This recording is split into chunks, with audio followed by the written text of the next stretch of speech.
سمع الله لمن حمده ربنا ولك الحمد الله أكبر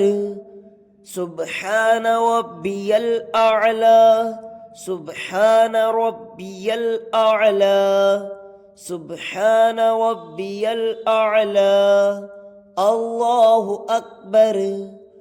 التحيات لله والصلوات